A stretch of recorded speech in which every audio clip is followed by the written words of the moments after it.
Welcome back. Hope you're all doing well. Hope your trucks are running good. Last week it was kind of a perfect storm as has been working up for a while now. I did a video maybe a month or two ago about raising my rates to pay for fuel. And that has worked out somewhat until last week, and it just it got to the point where fuel kept going up and then rates were going down, and I couldn't get any more. I negotiated and called.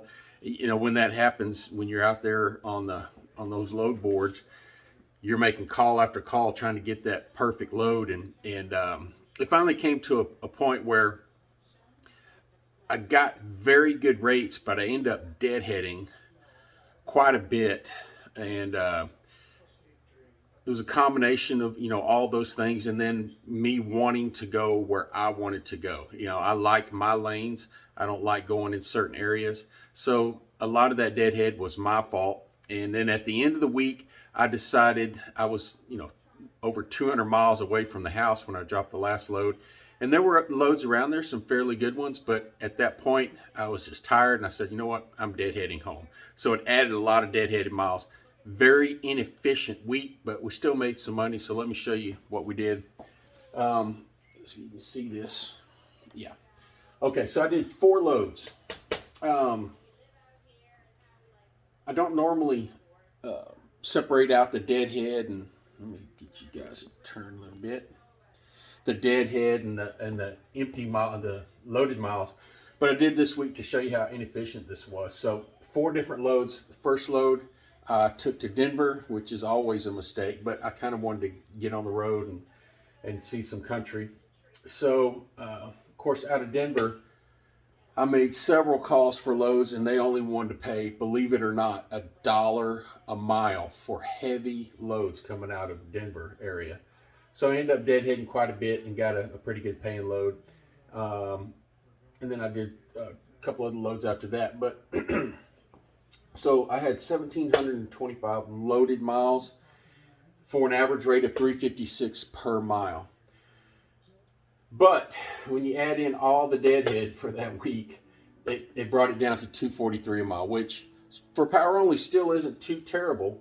And I've said this over and over before. You guys are out there, and if you're looking into doing power only and you're new to the load boards, and what other people do, like other people that are driving a van, they'll get over on the load boards and they'll look at the power only loads and they'll see every load's paying $2 a mile or less. I don't take those loads. I sit there and refresh, or I get emails from different people, for loads I've done before. You don't have to take those $2 a mile per load, per mile loads. Those are the ones that stay on the longest. And those are the ones everybody sees and they're like, oh, I don't want to do $2 a mile. Those will make you money, of course, $2 a mile. Not very much with what fuel prices are now, but when you're first starting out and you first start looking at those power only loads, that's what you're going to see. Everybody's offering $2 a mile for everything, and that's what's on the load board most of the time. Those loads stay on there the longest because just like everything else, the good ones go first. So don't get discouraged about that. My happiness factor, 48.5 total hours last week. Driving, picking up, unloading, everything.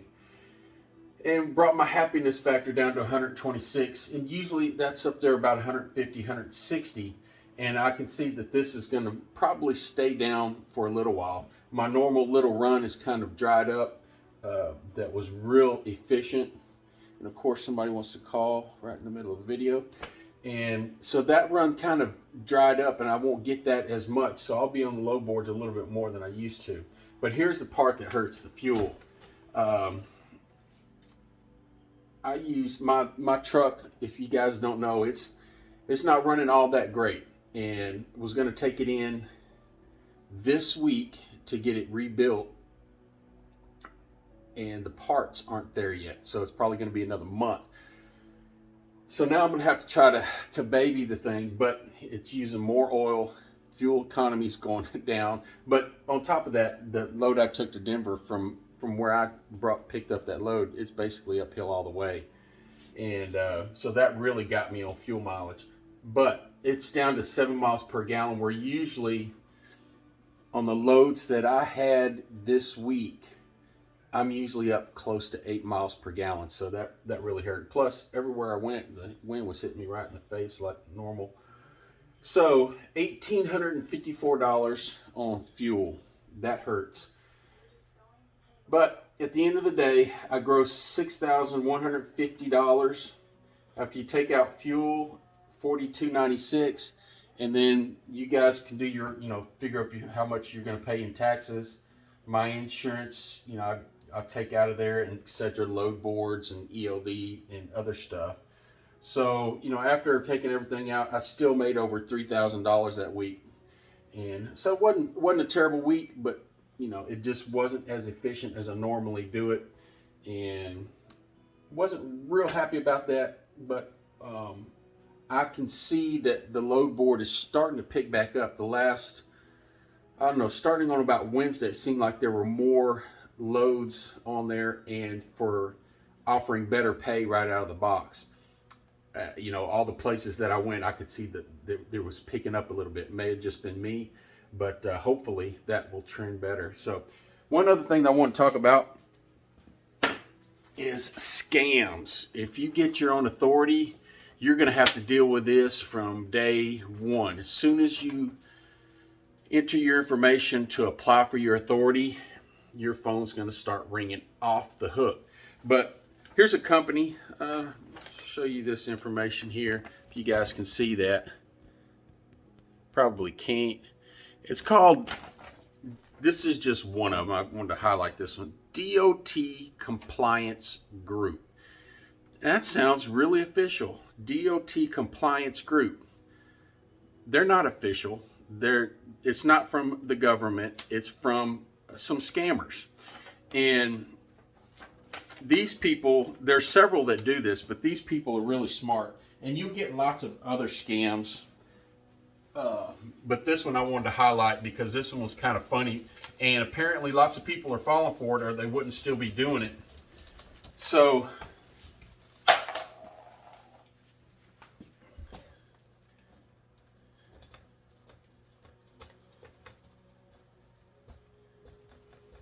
let me see how this is spelled. I had to look this up myself because I was like, hey, this is still good for another year. Okay.